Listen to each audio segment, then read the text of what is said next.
Halo, assalamualaikum warahmatullahi wabarakatuh. Ketemu lagi bersama saya Kodarsi, wajah Korea hati Mekah. Salam mendengar cadas. Baik teman-teman, alhamdulillah hari ini saya bisa bertemu lagi dengan teman-teman sekalian di masih pembahasan terkait dengan body language and micro expression. Hari ini insya Allah saya akan membahas terkait dengan baseline dan micro expression itu sendiri. Nah, seperti yang sudah saya jelaskan di video-video sebelumnya bahwa kita akan kemarin kan kita udah mengenal persona, udah mengenal masking, udah mengenal macro expression dan micro expression. Kalau yang belum mengikuti video saya sebelumnya silahkan dilihat lagi di playlist body language ya. Nah, kita hari ini saya akan membahas terkait dengan baseline dan micro expression. Nah, apa sih itu baseline? Baseline itu adalah perilaku dasar sebagai media pembanding sebelum kita menganalisa orang lain. Jadi si baseline itu adalah media pembanding ya, media pembanding yang akan kita jadikan sebagai dasaran untuk menganalisa orang lain. Misalnya kita bisa melihat dari kedipan mata, dari gerakan alis, kemudian dari pembuluh darah, dari wajah yang memerah, perubahan napas. Nah, itu semua itu berkaitan dengan baseline. Dan ada beberapa prinsip dasar yang harus kita pahami terkait dengan menganalisa seseorang. Setidaknya ada dua prinsip yang harus kita pegang ketika kita menganalisa orang lain, yaitu yang paling pertama ada prinsip kita bisa melihat tapi kita belum tentu bisa mengerti ya. Jadi kita bisa melihat, misalkan bisa melihat tatapan mereka, bisa melihat pembuluh darah mereka, bisa melihat gerakan alis mata mereka, tapi kita belum tentu mengerti itu maksudnya apa, tujuannya apa. Ya, kenapa? Karena masing-masing orang itu nggak bisa, misalnya ketika wajah memerah itu diartikan dengan malu ya, bisa jadi dia marah, bisa jadi karena dia panik, atau bisa jadi memang malu itu sendiri. Karena sifat dari micro expression sendiri atau bahasa tubuh sendiri itu bersifat personal atau bersifat pribadi ya.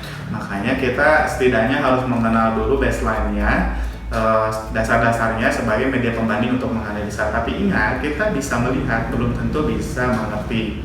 Kemudian yang kedua, kita bisa mengerti tapi tidak boleh menghakimi gitu ya. Jadi kita tidak boleh menghakimi bahwa seseorang ini, misalkan kita melihat dari pupil mereka yang membesar atau mengecil itu ditandakan misalkan jujur atau tidak jujur. Kemudian kita langsung mendirect judgment bahwa orang ini tuh lagi berbohong, seperti itu.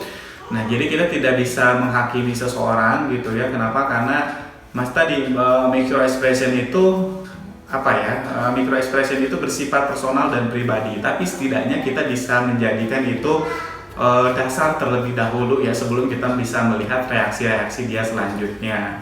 Makanya kita tidak boleh direct judgment dalam menganalisa orang. Cukup kita simpan di dalam hati saja terlebih dahulu terkait dengan analisa-analisa yang sudah kita lakukan terhadap lawan bicara kita. Barulah nanti kita lihat step-step berikutnya, apakah memang orang ini berbohong, apakah memang orang ini jujur, apakah orang ini punya niatan jahat, atau memang orang ini itu memang betul-betul baik.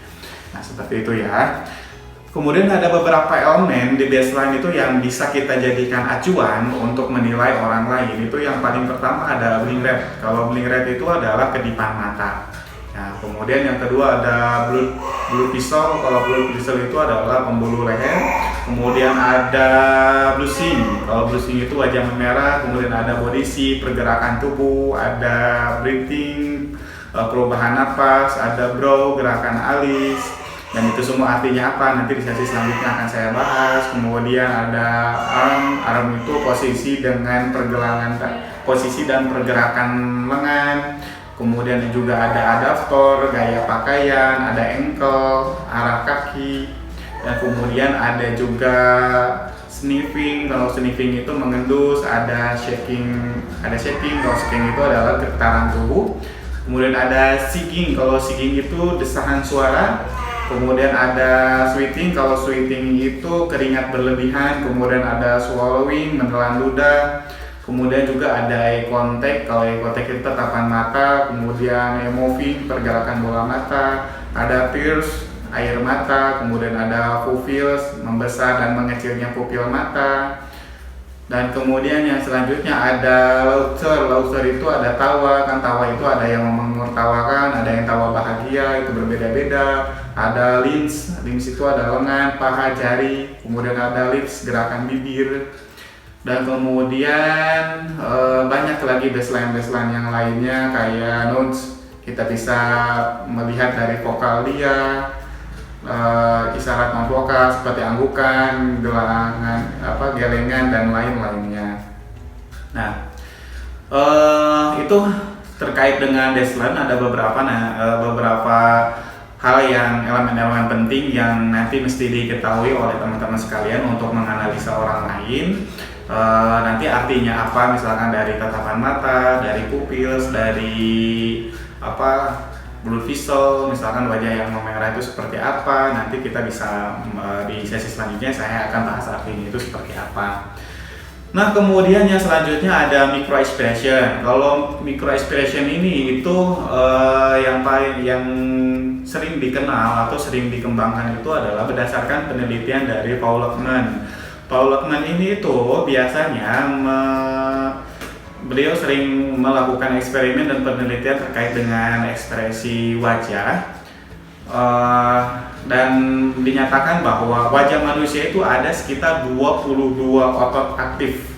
Jadi ada 22 otot aktif yang dia itu membentuk ekspresi, dan ada 5 otot pembentuk ekspresi. Jadi wajah kita itu ternyata memiliki 22 otot, memiliki 22 otot aktif yang bergerak. Tapi ada 5, setidaknya ada 5 otot yang memang dia sangat berperan aktif terkait dengan pembentukan ekspresi atau pembentukan perilaku dari manusia itu sendiri.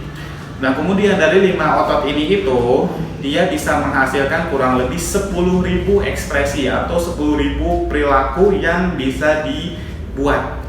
Wow, jadi luar biasa ya. Dari cuma 5 otot saja dia bisa menghasilkan kurang lebih 10.000 perilaku yang bisa dibuat oleh 5 otot ini. Kemudian, tapi dari 10.000 ini tuh tidak semua bisa dipelajari atau diartikan atau diteliti ya teman-teman. Cuman dari 10.000 ini tuh hanya menghasilkan 3.000 ekspresi yang memiliki makna gitu ya, yang memang maknanya itu bisa diterjemahkan, bisa diartikan. Selebihnya itu sangat sulit. Nah, kemudian tapi terkait dengan kebiasaan dan kebudayaan, dan 3.000 ini tuh hanya berkaitan dengan kebiasaan dan kebudayaan ya. Nah, kemudian yang selanjutnya dari 3.000 ini juga, yang tadi kalau 3.000 ini tuh masih umum ya teman-teman, masih umum itu maksudnya berbeda-beda antara misalkan di negara Rusia senyum itu misalkan ketika senyum-senyum sendiri itu atau senyum terhadap orang itu dianggap gak sopan. Di Indonesia malah harus dan wajib seperti itu.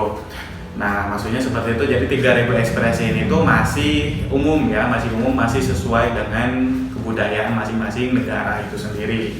Tapi yang biasanya yang umum itu hanya 7 ekspresi saja yang berkaitan dengan kebocoran emosi yang umumnya di belahan dunia manapun itu ada.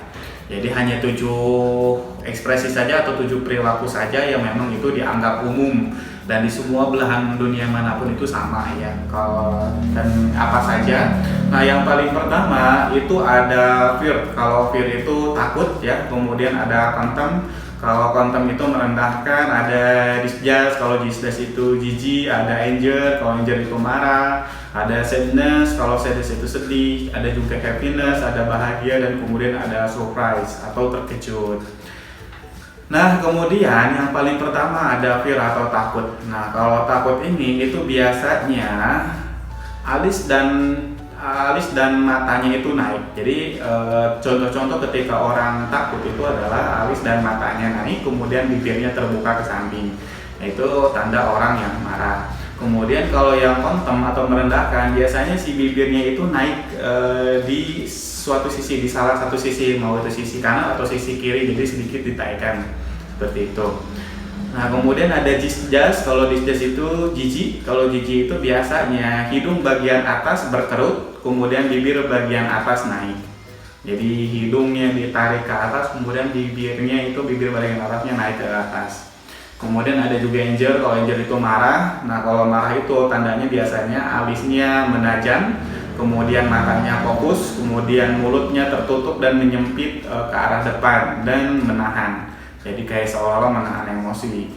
Nah, kemudian ada sadness. Kalau sadness itu sedih. Nah, kalau sedih itu biasanya matanya nggak fokus, kemudian alisnya sedikit naik, kedua pojok bibirnya itu turun ke bawah, dan si sadness ini tuh berkaitan dengan mamalia brain atau otak limbik ya, otak emosi. Nah, kemudian yang selanjutnya ada happiness. Kalau happiness itu bahagia ya, dan ciri-cirinya itu mata, pipi, dan bibirnya itu bergerak ikut tersenyum. Jadi kalau ciri-cirinya orang betul-betul tersenyum atau bahagia atau memang dia itu nyaman dengan kita ketika dia memang betul-betul senyum dengan tulus, itu adalah setidaknya ada 3 otot yang bergerak. Ada otot pipi, ada otot mata, dan ada otot bibir. Jadi semuanya ikut bergerak naik ke atas. Tapi kalau dia cuman atau fake smile ya, atau pura-pura tersenyum, itu hanya mulut saja yang dia gerakkan. Jadi hanya mulutnya yang memang ngangkat atau bergerak. Kalau yang memang betul-betul senyum tulus itu di bibir, pipi, sama mata itu ikut semuanya bergerak. Kemudian ada surprise. Kalau surprise itu terkejut. Nah, kalau terkejut itu biasanya ciri-cirinya itu matanya terbuka, kemudian mulutnya terbuka ke bawah. Jadi matanya terbuka dan mulutnya itu terbukanya ke bawah ya. Itu surprise atau terkejut.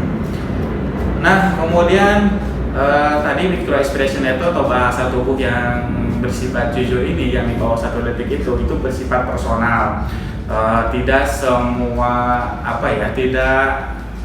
tidak semua aksi itu menimbulkan reaksi yang sama. Maksudnya tidak semua stimulus yang kita berikan terhadap orang lain itu responnya sama. Contohnya misalkan ketika ada seorang yang melihat badut, itu tidak harus si orang itu tersenyum atau bahagia. Ada yang mungkin biasa aja, ada yang mungkin malah takut, ada yang mungkin malah jijik.